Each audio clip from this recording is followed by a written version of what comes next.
Napakamagandang hapon po sa inyong lahat. Welcome to the Super Hot Hot Philippines po.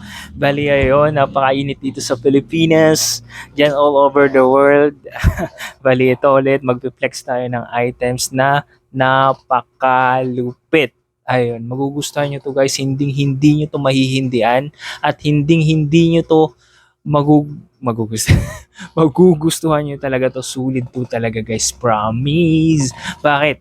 Kasi nga, yung quality nito at yung presyo nito guys, hindi tugma eh. Hindi tugma. Promise. Bakit? Yung quality niya napakataas. Kumbaga nasa tugatog siya eh. Pero yung price niya, mababa lang. Ano yung ibig sabihin nun?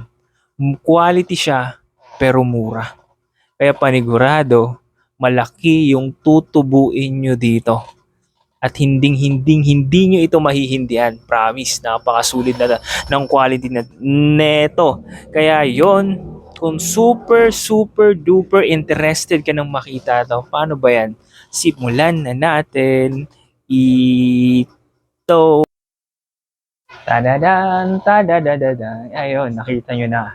Napaka bangis ng ipe-flex natin ngayon. Pasok lang natin yung bulsa. Tingnan nyo naman. Yan muna yung flex natin guys. Di ko sure kung na-flex ko na ito dito sa pagbablog ko. Pero I think na-flex ko na to doon sa group, sa page namin na retail price. Yan. Pero ngayon, ipi-flex ko ito sa wholesale price namin. Yung murang-mura to guys, promise. At panigurado, best-selling to sa inyo. Bakit? Kasi best-selling to sa akin. Best-selling to sa tindahan. Nag-order ako nito ng mga 50 pieces a week. Nauubos yun agad sa amin dito. Yan. Napakapanalo yan guys. Napakasulit yan guys. Bakit? Isa-isay natin yung quality nito. Una sa lahat is yung fabric niya. Tagalin natin yung hanger. Yung fabric kasi nito guys, talaga yung garter niya, napakapal. Yan no. Kita niyo naman no. Kita niyo naman yung garter niya, napakasulit. Yan, ito yung loob niya. Napakapal ng garter niya. Napakasulit ng garter niyan. Tapos yan yung harap at likod niya, hindi to yan, full sublimation siya. Yan. Hindi ko to kailangan masyadong i-clarify or explain kasi nga, what you see is what you get. What you see is what you get. Yung tela nito napakakapal. Isa yun sa mga nagustuhan ko. Makapal yung tela, smooth, napakalambot. Tapos madulas siya na stretchable. Yan Tapos ang kapal ng tela, promise. Hindi siya yung kagaya ng iba ng mga maninipis. Ito, yung garter niya, napakasulit din. Ayan, yung sizes nito, kung hindi ako nagkakamali, medium, large, XL, 2XL. Yung tapos, yung regarding naman sa waistline niya, no need mo na problemahin yung size niya. For sure naman kasi garterize siya eh. Pwede magkasya siguro yung medium itong hawak ko. Kasya ito possible sa 2XL kasi garterize nga siya. Pero nagkakatalo na lang sa height, sa length niya. Pero kunti lang naman yung pagitan nun. Mag-sample tayo para may idea kayo. Halimbawa, ito na lang na isa. Medium din to eh.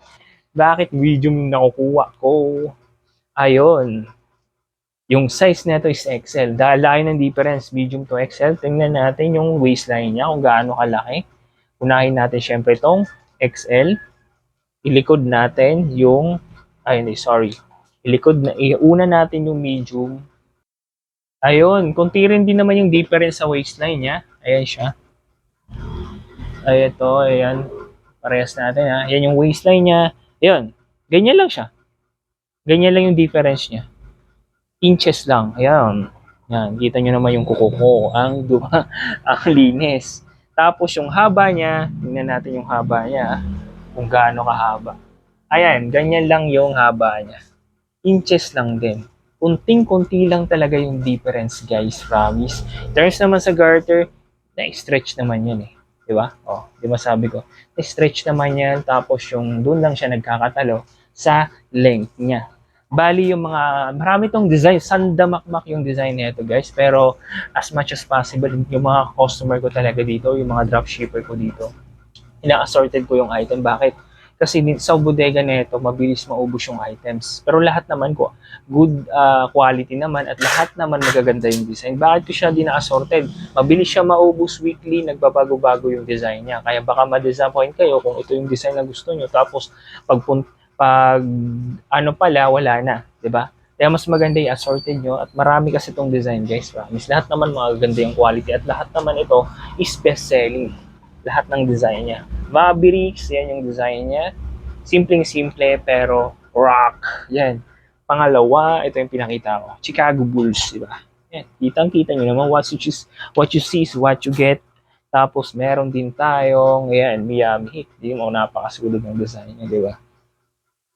Quality talaga yung the best dito. Quality is the best policy. Ayun. Tapos meron din tayong Los Angeles Lakers, yun, nalaglag na sila sa playoffs ngayon. Ayan.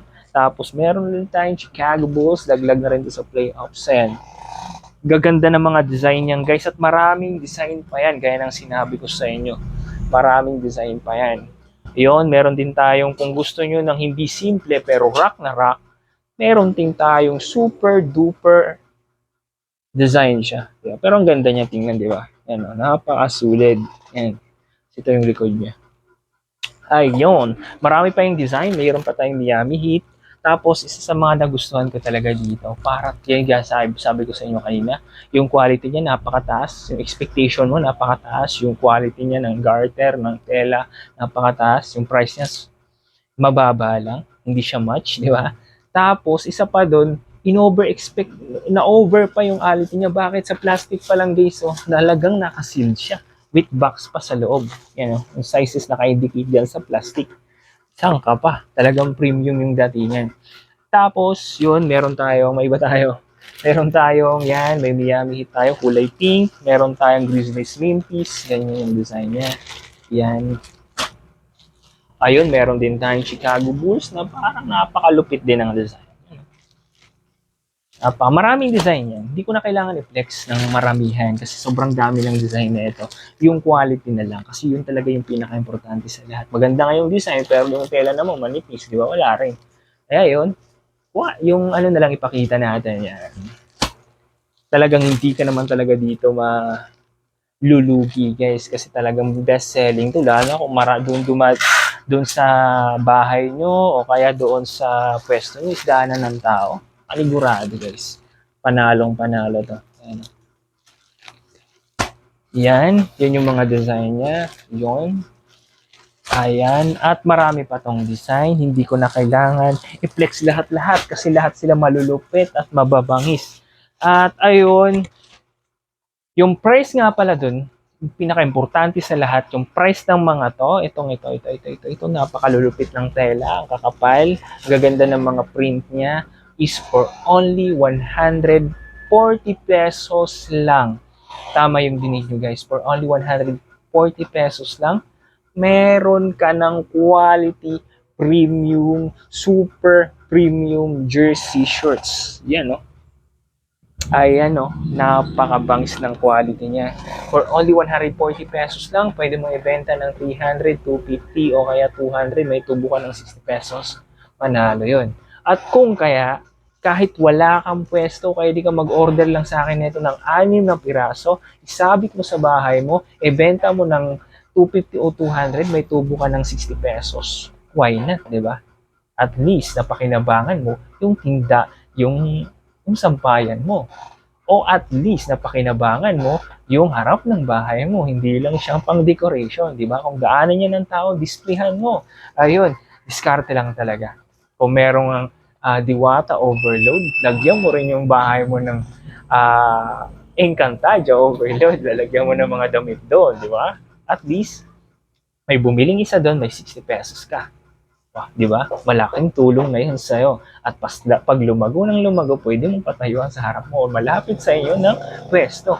Ganun lang yun. Diskarte lang talaga dito sa Pilipinas, guys. Kasi yung mga tao dito sa Pilipinas, sa totoo lang magagastos. Kaya ito yung the best tayuan ng negosyo, yung Pilipinas. Kasi malaki yung kaperahan dito. Hindi mo lang alam yun. Magagastos yung mga tao dito. Kaya, yun. kailan ka pa magsimulang magnegosyo? Noon, bukas, o magpakailanman? Dapat ngayon ka na magsimulang magnegosyo. Kasi, this is the day na mag-start ka pababa hanggang sa lumago ka. Paano ba yan?